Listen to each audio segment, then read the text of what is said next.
This is a Purdy shuffle groove played on the drums. If we were to extract the MIDI from that groove and apply it to the drum rack, you get this.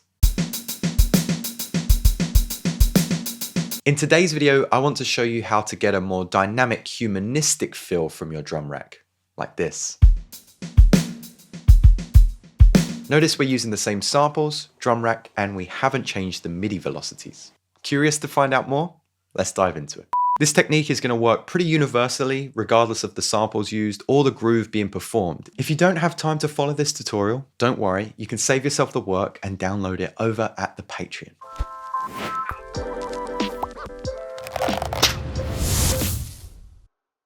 Let's underpin what makes a groove or kit sound more human. Most of it relies on volume, imperfection, and space. Volume is probably the most self-explanatory point. As a drummer rattles on a hi-hat, each hit is going to have some kind of variation in its loudness. When I talk about imperfection, this is kind of a twofold point. First, there's rhythmic imperfection, which might sound a little odd considering a drummer's main goal is to keep the band in time. But no human is perfect. There will always be moments where the hi-hat or snare rolls are milliseconds out.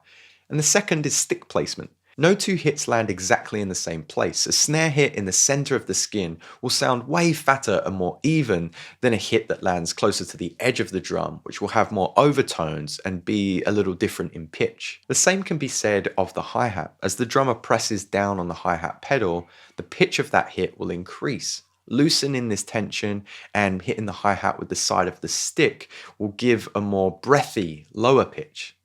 Finally, I mentioned space. This is probably the point that I'm most passionate about when it comes to drums, the reflection of those sounds off a surface and their effect on the environment. If you play drums in a room with lots of windows, it's going to sound hugely different to the same groove played in the basement. Your kick drum will bleed into your other microphones, and the right frequency will make your snare belt buzz. Being mindful of these idiosyncrasies will increase your chances of creating a realistic sounding kit. Let's start by looking at the hi-hat. Grab a sample of your choosing. I've gone with an acoustic sounding hat, and let's draw a straight groove. Right now the hi-hat is extremely static and doesn't have a very humanistic feel.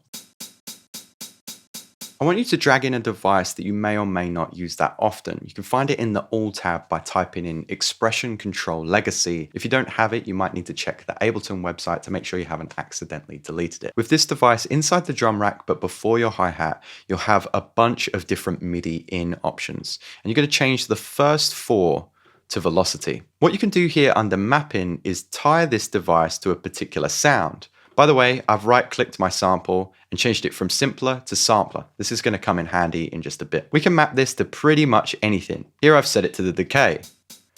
But as you can see, it's always playing 5.79 seconds. We want this to move around a little bit, so what we're going to do is grab a velocity device. Dragging that to before the expression control means that you can apply random velocities to these MIDI notes, which will then feed into the expression control and be able to randomize some of the effects inside the hi-hat sample. So we're going to set the operation to velocity and randomize this velocity control completely. Now if we look at decay, you can see it's randomizing with every hit. I'm going to take this off of decay, go to pitch, and map it to detune. Right now, it's going to be detuning way too much. It's really obvious that the pitch continues to change. So what we want to do is dial in these settings a little bit. So here you'll see it's always set to 0% and 100% by default. I'm going to type in 20% and 73. Now it'll detune by about sort of 25 cents up and 25 cents down. It's always different, but not super noticeable that it's always a different pitch. The next thing that I'm going to map is the velocity attack. This is going to make the hi-hat feel like it's hit in different locations with a different tension put on the pedal.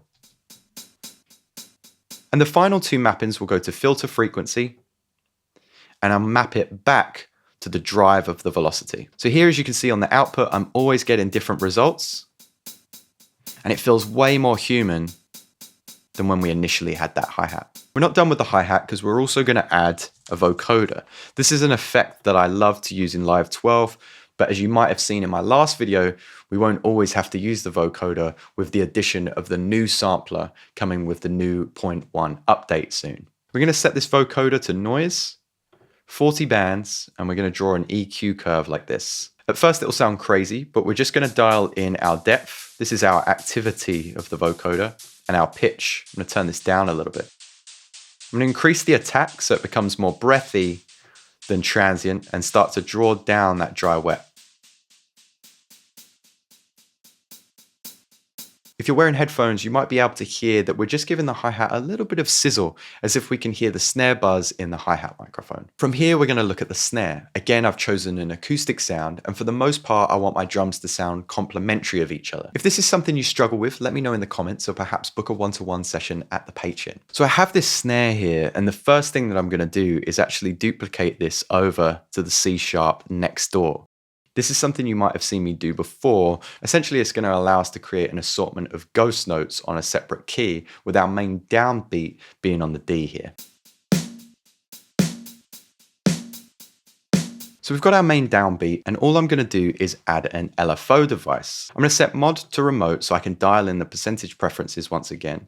I've set my waveform to random and my rate to 1. This means after every bar I can modulate something. Once again, my simpler is set to a sampler, and I'm going to map this LFO device to the detune. Every time the snare is hit, it detunes just a little bit as if it was being hit in a different part of the skin. We're going to work with that snare a little bit more in just a bit. Let's head over to the ghost note snare and draw in some ghost notes.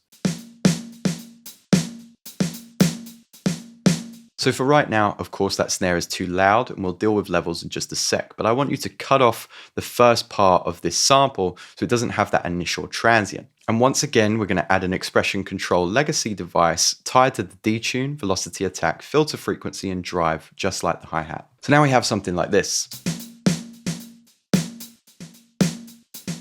Oh, before I forget, let me remind you that this video is sponsored by DistroKid. By using the link in the description, you get 7% off your first year. I use their service to get all of my music on streaming platforms, and myself and a lot of our delightful Discord community use their split functions as well. Using splits means we can share the revenue of our tracks with our collaborators. You just input your collaborator's email and select how much of the revenue they'll be sharing. It's no stress and no fuss. Give it a go if you're looking to collaborate with us later in the year. Back to the episode. Now let's add a kick. To make it pop a little bit more, I'm going to add a drum bus with the drive turned down to 0.3 and set to medium, crunch all the way down, damp up, and the transients pulled back just a little bit. And to roll off any subby stuff, we're just going to add an EQ8 that's taken to about 30 to 35 hertz. I also want to add a random device before the kick sample. I'm going to set the chance to 50% with the choices set to 2 and the mode on alt. Every now and then you'll get a slightly different pitch out of the kick drum, as if the kick hammer was being dug into the drum just a little bit more.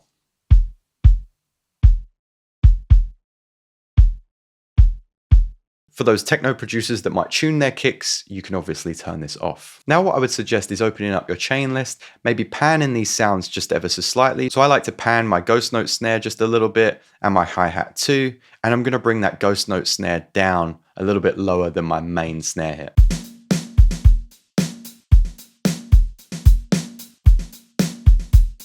We've made the playing style of this groove sound way more human now, but let's also have the drums pop in a physical space. The other thing that you'll want to do is add some returns. I've got an LFO device, and like before, set to random with the rate of 1, this time mapped to the erosion device at frequency. Every bar, the frequency is changing just a little bit. This is going to act a little bit like the snare belt. It's going to give our main snare hit just a little bit of buzz. So you can send that main snare to send A.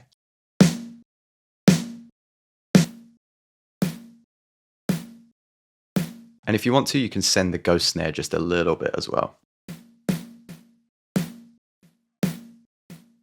The next device I have here is some plate reverb, and dial that decay into taste. And essentially what you want to do is blend a little bit of that entire kit to the plate reverb. When you're in the studio, even if you close mic a drum kit, there's still going to be a little bit of ambience in that drum kit. So the rule that I tend to use is that my downbeat snare has the highest volume in decibels, and then everything falls underneath that. So the next loudest thing is going to be probably my ghost note snare, then my hi-hat, and then my kick underneath that, because I don't want loads of reverb in the kick drum mic.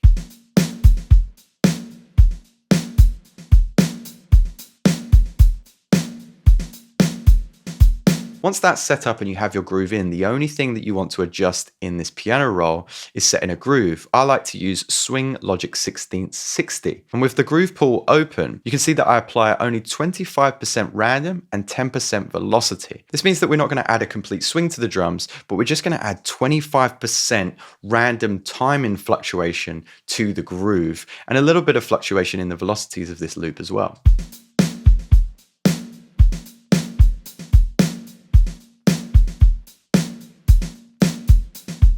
So there we have it, guys, a more realistic sounding drum rack for your projects. Let me know how this kit can be improved in the comments, and maybe I'll create like a Mark II in the future.